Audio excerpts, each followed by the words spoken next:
Olá, meu nome é Rafael Gomes. Estamos aqui hoje no Radar LeForce para falar sobre o mercado brasileiro, mais especificamente sobre o setor elétrico no Brasil. Para me acompanhar hoje aqui, estou com meu sócio, Bruno Crispim. Boa tarde, pessoal. Prazer estar com todo mundo aqui.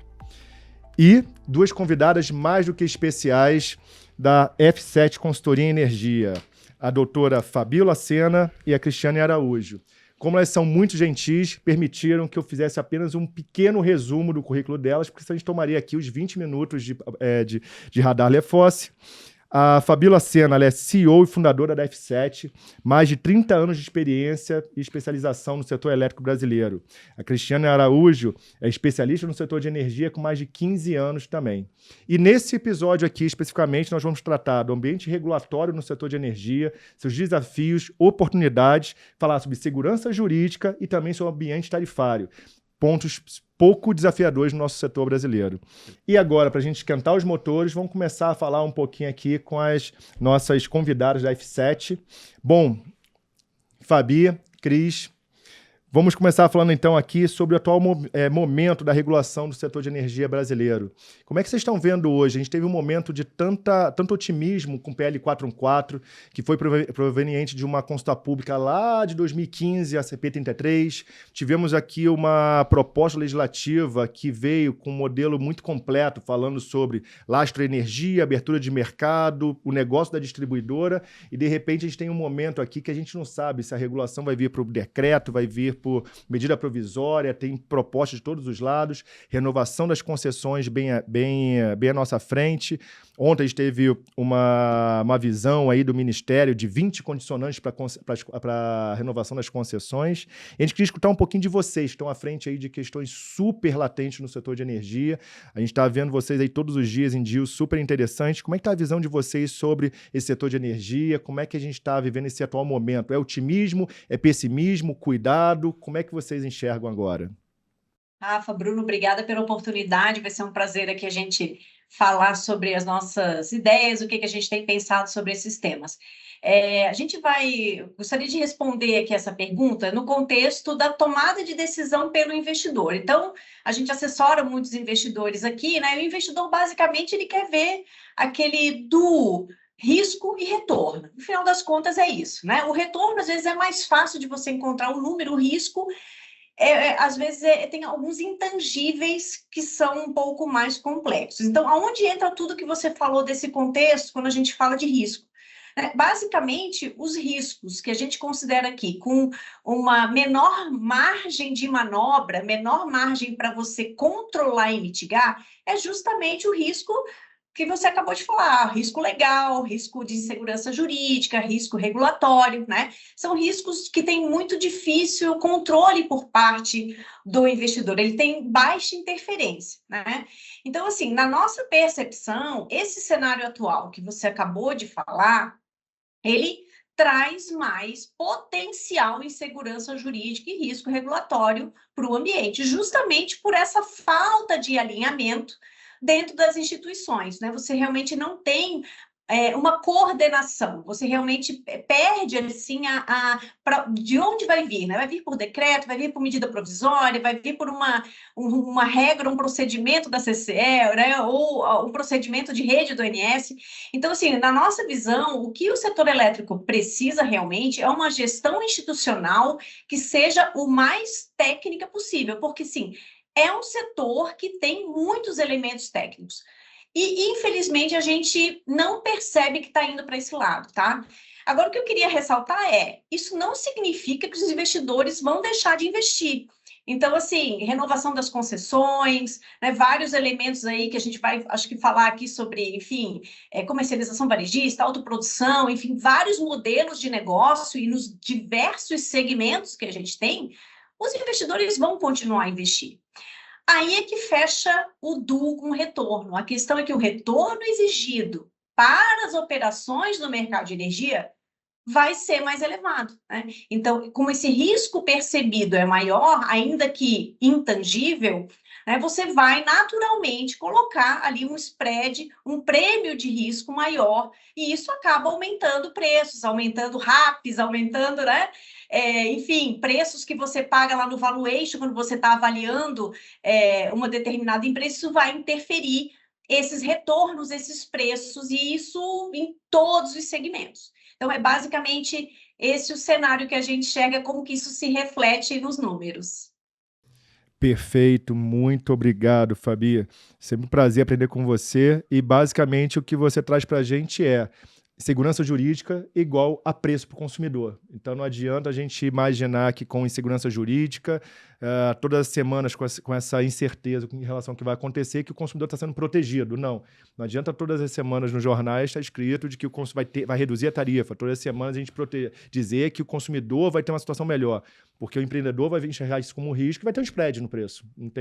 Não existe mágica nesse ponto.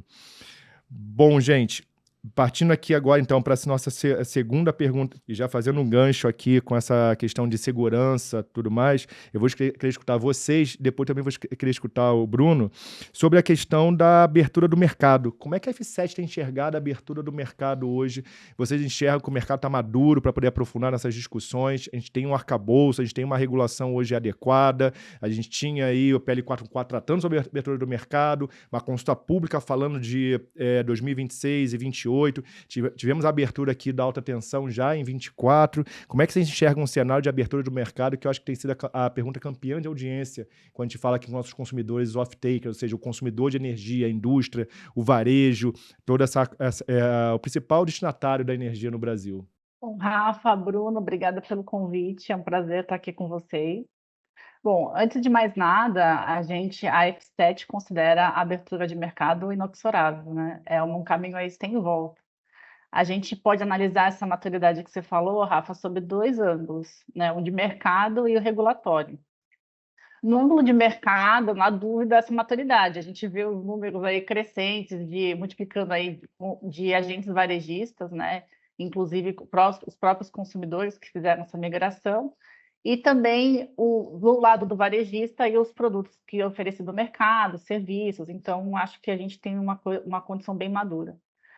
E a gente pode até ter um desafio, o aspecto do varejista, né, da estrutura do varejista, né, que a gente pode detalhar um pouco mais adiante o que se faz para torná-los agentes mais sólidos no mercado.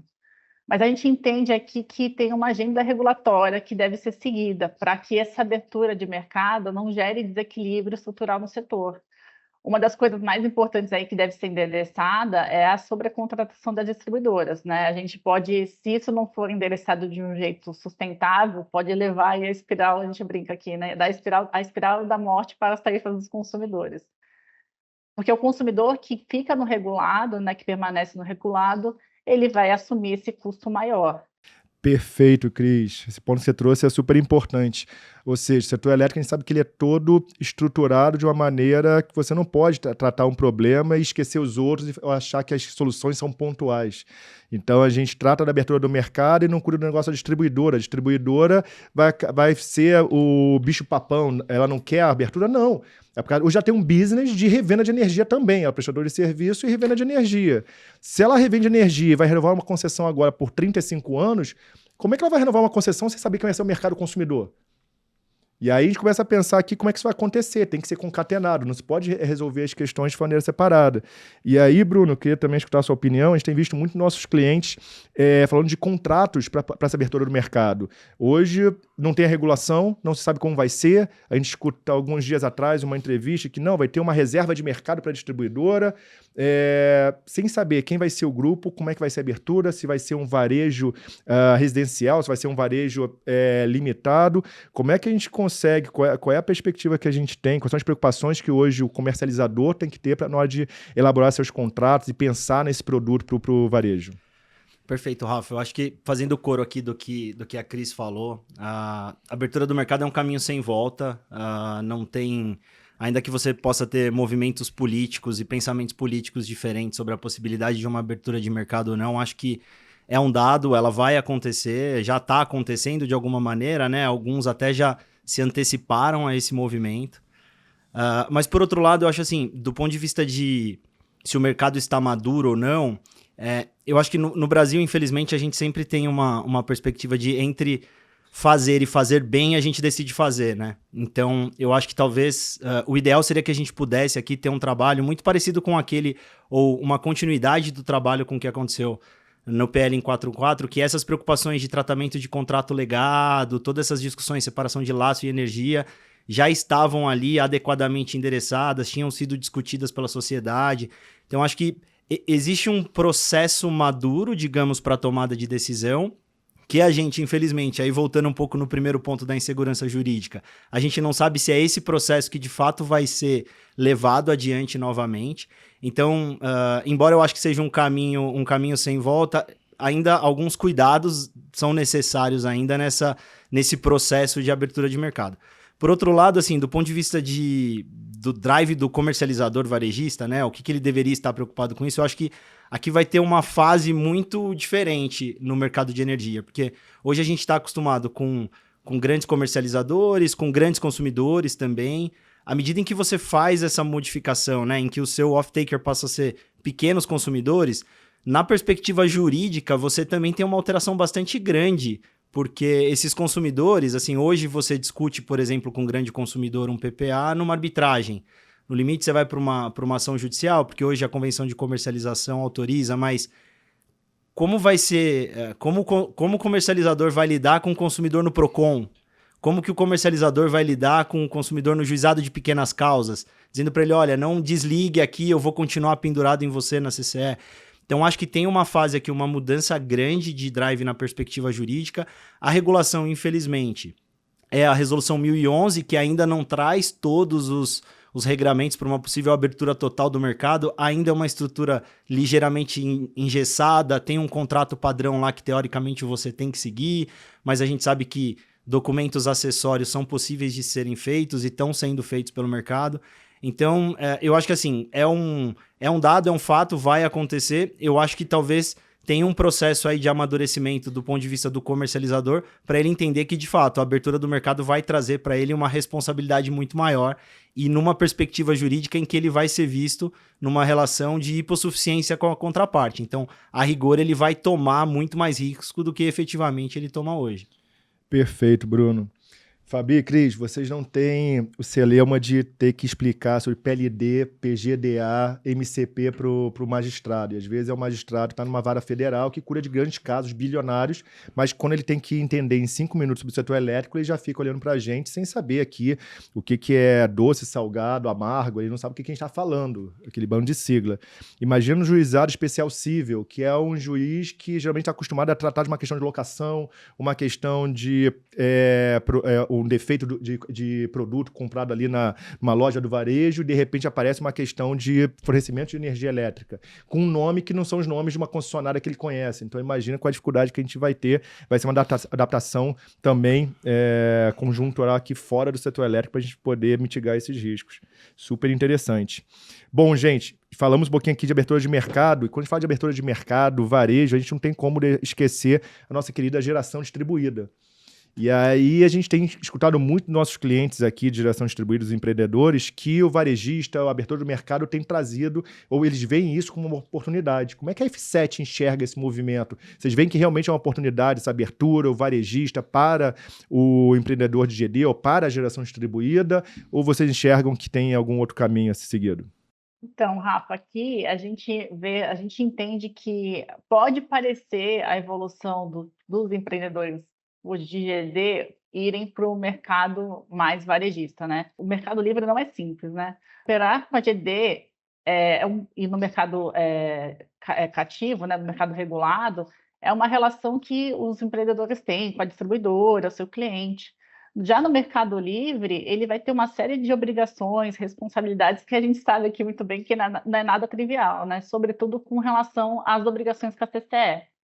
Então, vale a pena lembrar que, assim, para o nosso mundo, parece ser óbvio que o varejista ele precisa se tornar um atacadista, mas a gente encontrou circunstâncias aqui que o óbvio precisa ser dito, né? A gente precisa explicar também para o comercializador, para o empreendedor de GD, que para ele se tornar um comercializador varejista, ele precisa ser atacadista antes. E ele vai ter um outro público diferente que pode ser que no mercado livre não faça sentido com aquele público que ele tinha antes, né? A gente percebe que muitos empreendedores acham que a comercialização varejista vai ser simples, E a gente sabe que não, e é o contrário, né? Muito pelo contrário, é um pouco muito mais complexo. As responsabilidades de representar financeiramente os clientes, cuidando de todas as obrigações, porque o comercializador varejista é ele que vai tomar o risco, né, de obrigações, seja de prazo, seja de pagamento perante a CCE. Então, ele que vai fazer o balanço energético do consumidor.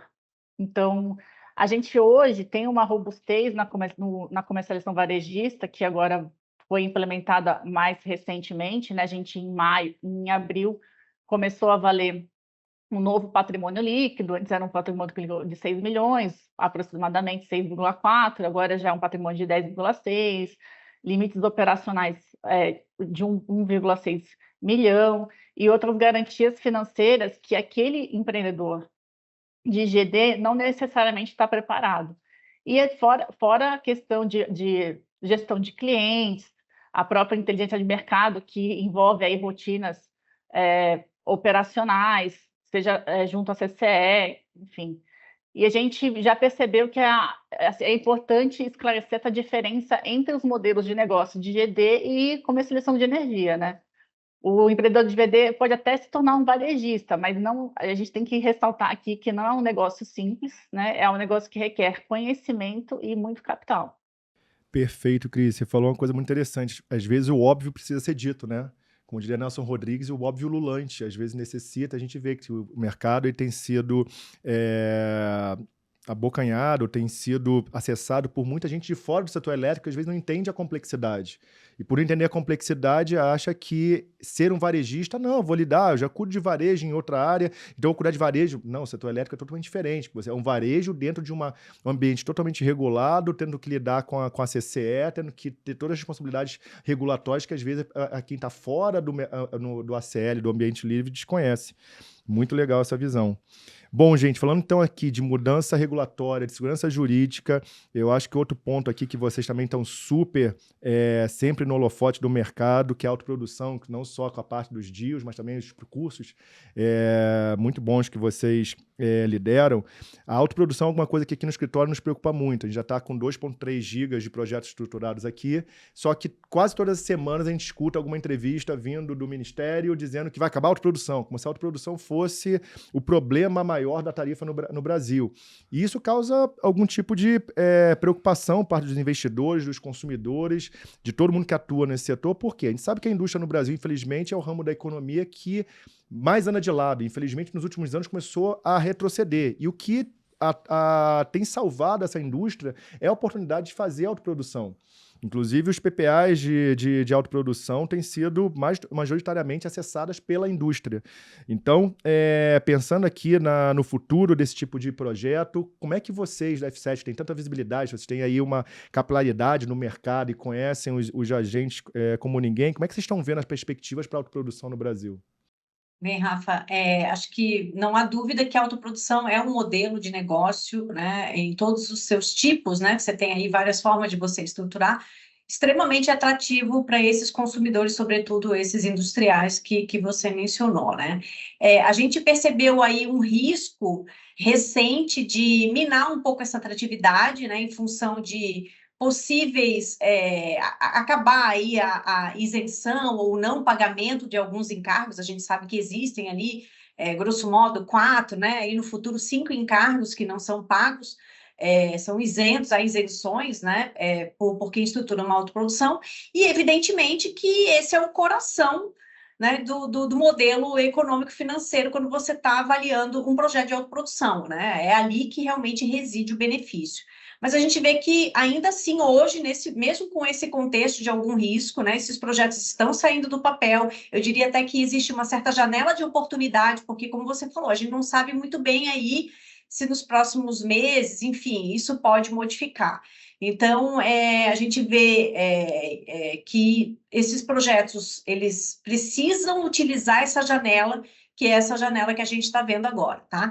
E aí, quando a gente fala de um ponto de vista um pouco mais conceitual, vamos dizer, né, dos projetos de autoprodução de uma forma geral, a gente gosta muito de recomendar olhar dois momentos do projeto de autoprodução. Acho que o primeiro momento é o momento que você está estruturando o projeto. E ali você tem que ter um apoio, evidentemente, jurídico, né? Vocês são os grandes especialistas nisso. Um apoio na análise econômico-financeira, da viabilidade, e um apoio também regulatório, sobretudo para você justamente fazer a projeção desses encargos, porque eles são o coração, né, na hora de você fazer essa avaliação do benefício.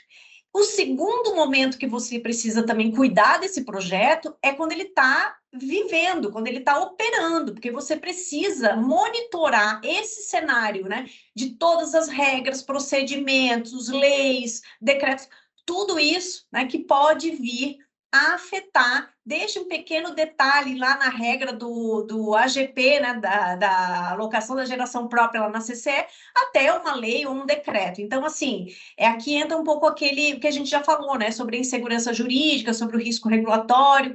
Então, assim, a gente vê que autoprodução realmente é algo que você não pode simplesmente fazer e esquecer, você precisa monitorar todas essas questões que podem, de fato, afetar o retorno do modelo que, quando você pensou, você imaginou um cenário que não existiam alguns riscos, né? Eventualmente que aquele risco não se materializaria. E quando ele se materializa, o que acontece com o seu retorno? Então, é muito importante você fazer esse follow-up dos projetos.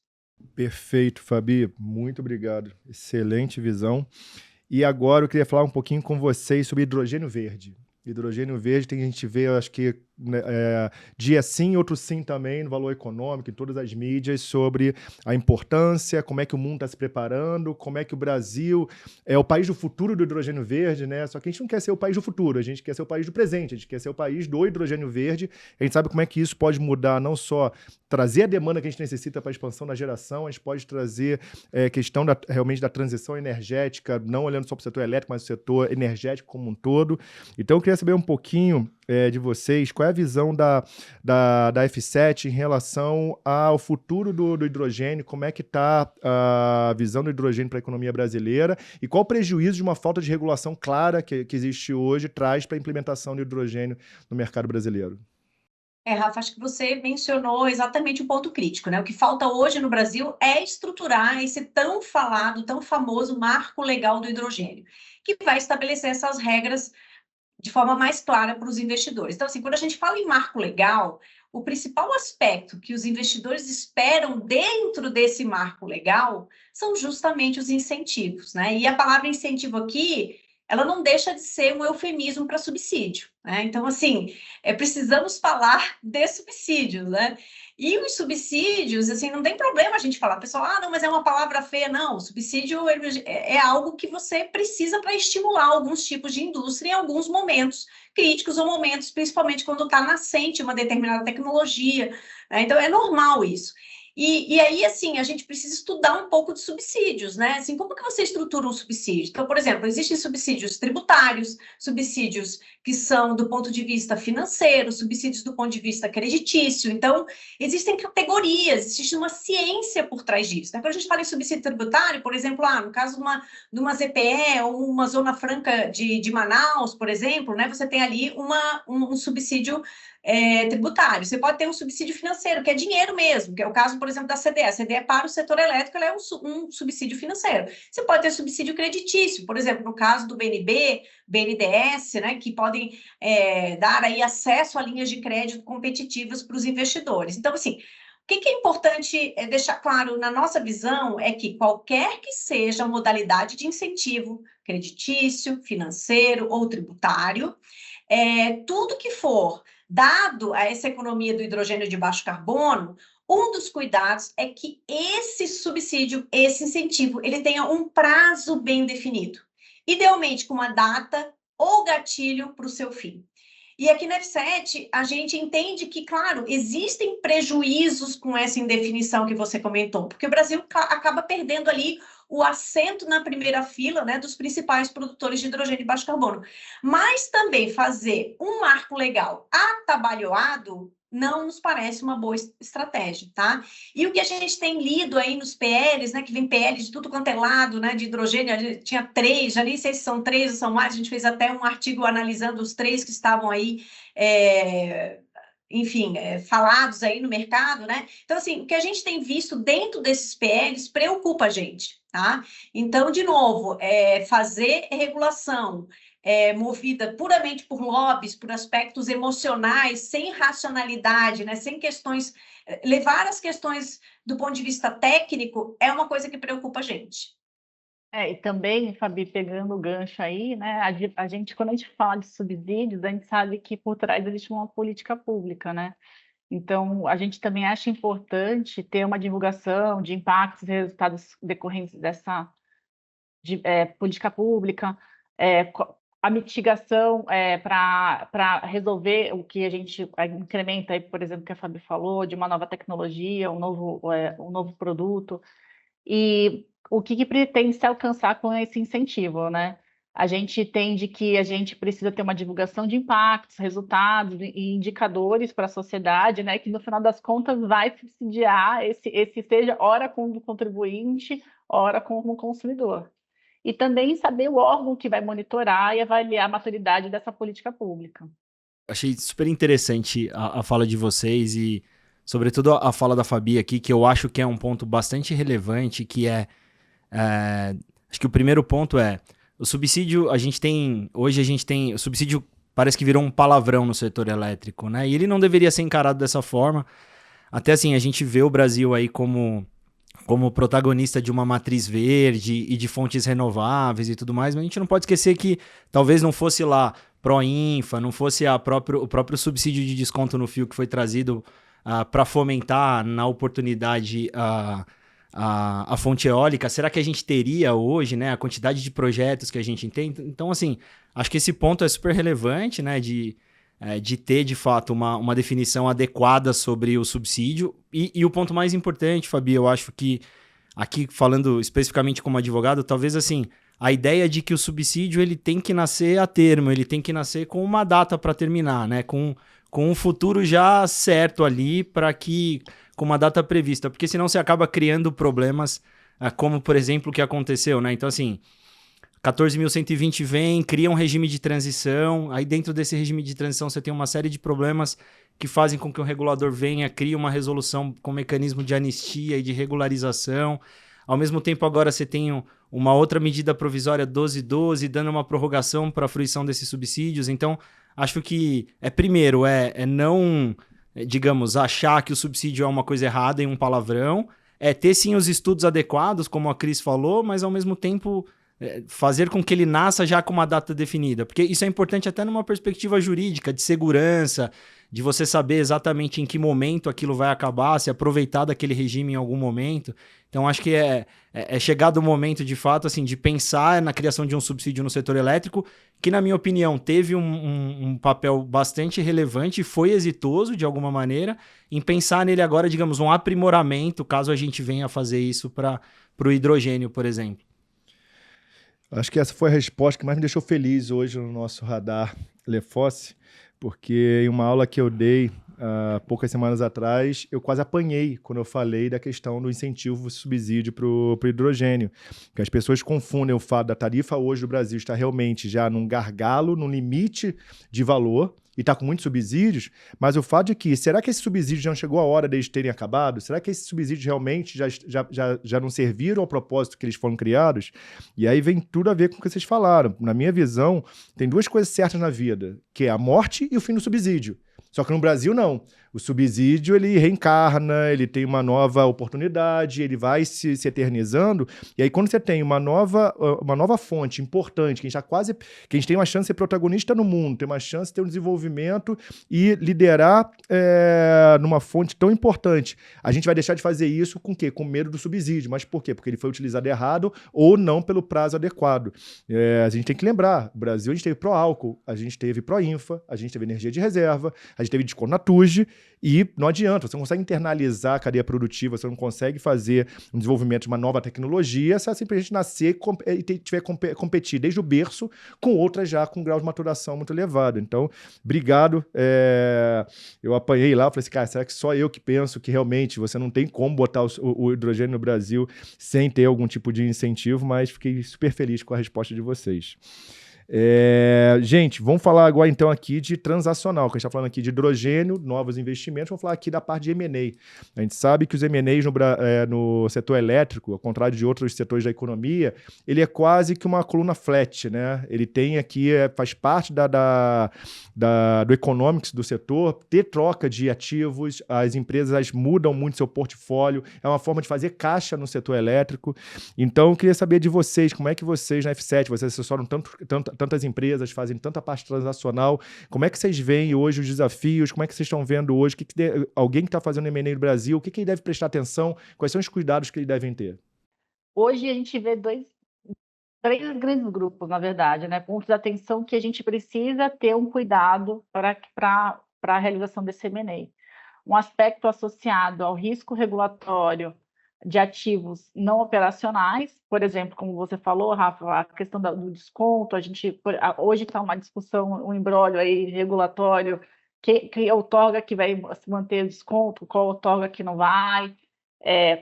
A gente também teve o outro ponto aí que entrou em discussão pelo cálculo da TUST, o sinal locacional. A gente também sabe que também está um desafio a questão do constraint off, então a gente pega pareceres de acesso que não estão bons, a gente tem que avaliar isso tudo no ativo que hoje não está implementado. E o outro bloco seria os riscos regulatórios relacionados aos ativos operacionais. Então, aquele ativo que já está em operação comercial, o que a gente precisa avaliar? A revisão da garantia, se vai ter uma revisão de garantia física, que a garantia física é algo que deve ser muito precioso, né, para o agente. Questões judiciais daquele ativo, processos administrativos que aquele ativo, ou que aquela usina, aquele determinado ativo tem com a ANEEL. E o que a gente faz com isso, né? Por que a gente precisa saber disso? Para traduzir isso no SPA, porque a gente vai ter amanhã um SPA, se essa operação se concluir, que vai precisar abarcar todos esses riscos quando a gente faz a diligência regulatória, para não correr aí numa futura arbitragem, alguma disputa judicial também. Até se eu puder pegar gancho na arbitragem aqui, Rafa, a gente sabe que o setor elétrico é um celeiro de contratos, né? Tem contrato para tudo quanto é lado, desde EPC, os SPAs, enfim, contratos no âmbito da autoprodução são inúmeros, né? E a arbitragem, ela costuma ser a alternativa que é preferida pelos investidores quando vão lá alinhar os seus contratos, né, associados ao M&A. Porque, lógico, acaba trazendo confidencialidade, celeridade na solução de uma eventual disputa, enfim, você também procura trazer um especialista para resolver a matéria, né? Então, assim, além dos advogados, a gente fala em arbitragem, a gente pensa nos árbitros, os advogados, né? Então, assim, além dos advogados que vão representar e apoiar as partes ao longo do processo arbitral, no caso de você ter um processo arbitral, é cada vez mais comum a participação de experts não advogados nessas arbitragens, justamente por você ter uma complexidade e diversas disciplinas envolvidas nos contratos do setor. E aqui na F7 o que a gente aconselha, né, até claro, ninguém quer fazer um contrato pensando que vai entrar numa arbitragem, né? Mas assim, a gente tem que estar preparado para todos os cenários. E o que a gente aconselha é, no caso de você ter uma situação de arbitragem, é que você envolva o assistente técnico, no caso, né, aqui a F7 faz esse trabalho também, né, desde a instauração do procedimento arbitral. Isso vai trazer um melhor entendimento sobre todos esses contornos técnicos da disputa, né, e vai permitir que, de fato, as soluções sejam mais eficientes, vai trazer mais fluidez ao procedimento arbitral, e aí sim você vai conseguir a tão almejada celeridade da decisão, que é justamente esse objetivo que você faz, para isso que você escolhe uma arbitragem, não a justiça comum. Ficou muito claro, tanto o ponto da crise em relação aos cuidados como a auditoria, ou seja, analisar e precificar esses pontos, porque não existe nada na vida sem risco. Agora você tem que exatamente entender os riscos para poder precificar. E essa outra questão da arbitragem, de envolver o assistente técnico, e nós aqui somos testemunhas, né, que a gente já utilizou os serviços da F7, a gente já presenciou e sabe a qualidade do serviço de vocês como assistente técnico em arbitragem. Isso é essencial. Hoje você sabe que numa arbitragem você tem uma oportunidade de fazer uma dilação probatória, ou seja, expor muito melhor os seus fatos. Não é que nem no judiciário, que até pelo volume de processo de um juiz, ele tem que entender uma matéria em 30 minutos, fazer uma audiência em 10 minutos. Você tem, às vezes, dias de audiências arbitrais e os árbitros querem entender no detalhe. E muitas vezes eles não querem entender no detalhe a tese jurídica. A tese jurídica, muitas vezes, eles já sabem. O que eles querem entender é o quê? É o assistente técnico falando sobre o âmago da questão econômica do contrato. Assistente técnico querendo trazer realmente o detalhe da tecnicidade do porquê que aquele contrato foi feito. Então, isso aqui é muito importante. Obviamente, são questões que, às vezes, no calor de uma discussão do M&A, do SPA, como a Cris disse, para aqui para nossa audiência que não sabe o que é SPA, não acompanha o mercado de M&A, é o contrato de compra de ações. É quando você adquire as ações de uma companhia para poder fazer efetivamente a transação que você deseja. Você muitas vezes, quando está fazendo esse contrato, você se preocupa com aquelas cláusulas mais óbvias, da questão da indenização, como é que vai ser sua entrada, como é que vai ser o pagamento do preço, mas você não pensa no day after, que muitas vezes aquele contrato depois vai ser visto por um árbitro, por um juiz. Excepcional. Gente, partindo aqui agora para a parte final aqui do nosso Radar Lefossi, queria falar um pouco sobre multidisciplinaridade dos contratos da regulação no Brasil. A gente sabe que muitas vezes o regulador faz uma resolução só com um olhar técnico. E a parte jurídica fica terrível e traz insegurança jurídica. Ou então a regulação é feita com uma análise só jurídica e deixa a tecnicidade, como é que o empreendedor vai colocar aquilo ali de pé? Como é que eu vou tirar isso do papel?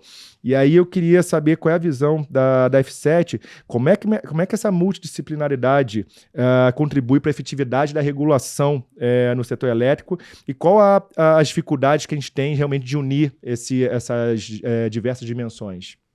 Rafa, eu vou falar então de como contribui e vou deixar a Cris falar dos desafios, que a parte da parte mais difícil eu deixo com ela. Bem, acho que assim, a primeira coisa é que, lógico, o nosso setor elétrico, ele é um setor altamente regulado, sob o ponto de vista técnico e econômico. Aí tem gente que vai falar, não, mas eu opero só no Mercado Livre. Não, você que opera no Mercado Livre, saiba que você, sim, está sob forte influência de regulação econômica. Você não pode sair fazer o que você quer, né? Não é tão simples assim. Então, claro, a regulação técnica, ela permeia todos os segmentos, mas a regulação econômica também. Então, assim, por essa questão de você ter os dois lados dessa mesma moeda da regulação técnica e econômica, as disciplinas, as diferentes disciplinas, analisá-las, olhar esses ângulos, diferentes ângulos, é um item essencial para você garantir o bom desenho das regras do nosso mercado e também para garantir a segurança jurídica do ambiente regulatório e também dos contratos. E aí a gente pode olhar no nosso passado vários cases, talvez o mais emblemático seja o do GSF, que aí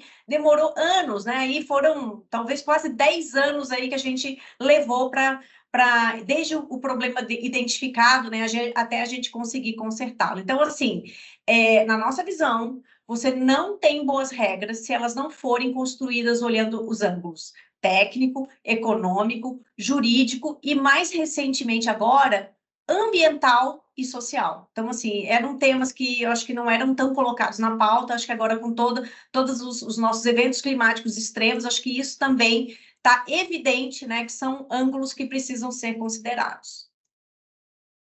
Então, os principais desafios para atender essa multidisciplinariedade, né, é ter uma visão ampla de mercado, quando da instituição de uma nova regra, procedimento que acaba impactando os negócios dos agentes.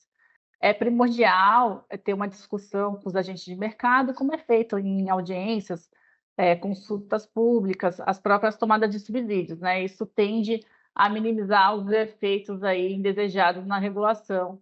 E até a gente sabe que alguns agentes aí buscam auxílio do Poder Judiciário e até mesmo do Legislativo, quando isso não acontece, né?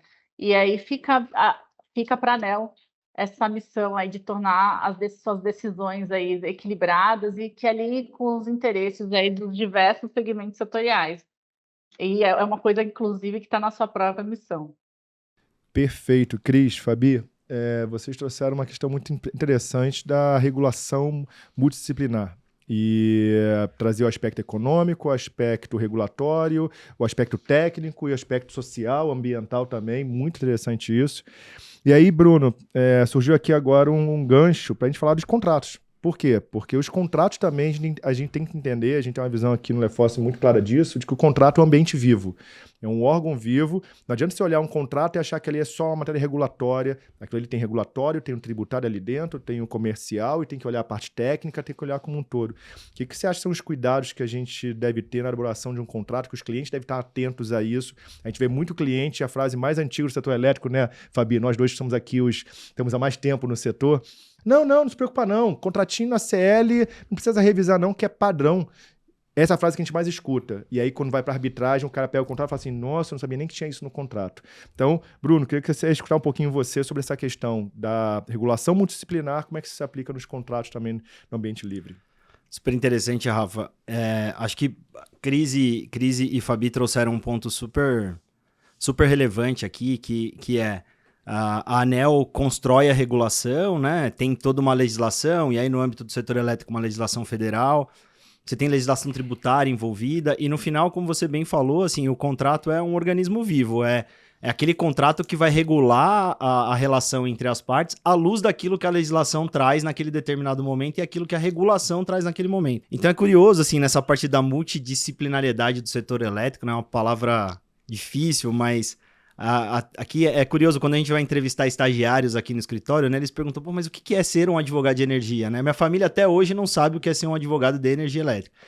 Muitos amigos falam, é quando a distribuidora vai lá cortar a luz e você consegue uma liminar para não ser desligado. É quase isso. Então, mas na prática, assim, como advogado do setor elétrico, basicamente, a gente trabalha muito com estruturas contratuais muito robustas, que encerram uma série de outras vertentes do direito. Então, por exemplo, num contrato de compra e venda de energia elétrica, é impossível você revisar um contrato de compra e venda de venda de energia só à luz, por exemplo, do direito civil, sem considerar que aquele contrato ele tem um programa contratual que precisa estar casado com o cronograma da CCE, por exemplo, e de datas dos cronogramas da CCE, que eventualmente pode mudar com uma regulação mais recente ou qualquer coisa parecida. Por outro lado, por exemplo, a Fabi trouxe um ponto interessante, que é, né, todas as vertentes que envolvem a multidisciplinaridade do setor, o ambiental, o tributário, financeiro. Então, por exemplo, ambiental, a gente está vivenciando isso agora com essa tragédia super infeliz que aconteceu no Rio Grande do Sul, com os contratos de compra e venda dos consumidores que estão estabelecidos lá. Então, assim, em que medida isso de fato é um caso fortuito e força maior por um contrato de compra e venda que existe uma teoria de que seria meramente financeiro. Então, assim, o cuidado ao se fazer um contrato de compra e venda de energia, ele é amplo e é preciso que o operador do direito que vai fazer a revisão desse contrato, e não é um contratinho padrão, como você falou, é que ele saiba, poxa, qual é o motivo pelo qual o faturamento desse contrato tem que acontecer até o 5º dia útil de todo mês? Qual é a razão pelo qual eu tenho, por exemplo, a necessidade de fazer um registro desse contrato? Então, assim, é bastante relevante que essas outras áreas do direito se dialoguem com isso. Tudo isso para dizer que, quando minha família me pergunta o que eu faço de direito de energia, eu falo, olha, eu trabalho de tudo um pouco. E, de fato, é isso. O setor elétrico, no final, você precisa ser muito especializado naquilo que de fato é, digamos assim, a grande massa intelectual daquilo que a gente trabalha, que é a regulação e a legislação setorial, mas tudo isso se comunica com outras áreas do direito. Então, por exemplo, cláusula de arbitragem, como a Fabi falou, é super relevante que você tenha uma cláusula de arbitragem bastante clean, uma cláusula de arbitragem que não gere nenhum tipo depois de crise de competência, para você saber se eu vou para o judiciário ou ou posso ir direto para a arbitragem, porque tudo isso tem consequências jurídicas e consequências jurídicas no final do dia se traduzem em financeiro, né? Então, eu acho que isso é bastante relevante.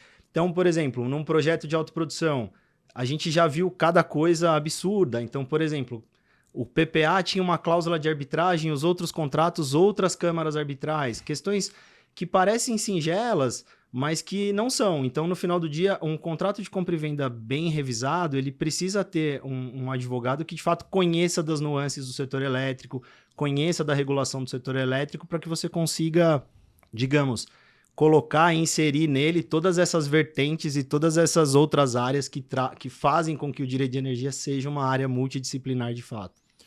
Excelente, Bruno. Acho que não só você trouxe para a gente uma visão bem interessante sobre os contratos, como agora a gente já pode ter aqui quase um podcast do coaching de novos entrantes no setor elétrico, porque é algo que realmente os estagiários, os novos advogados novos que querem entrar no setor elétrico, eles perguntam muito para a gente.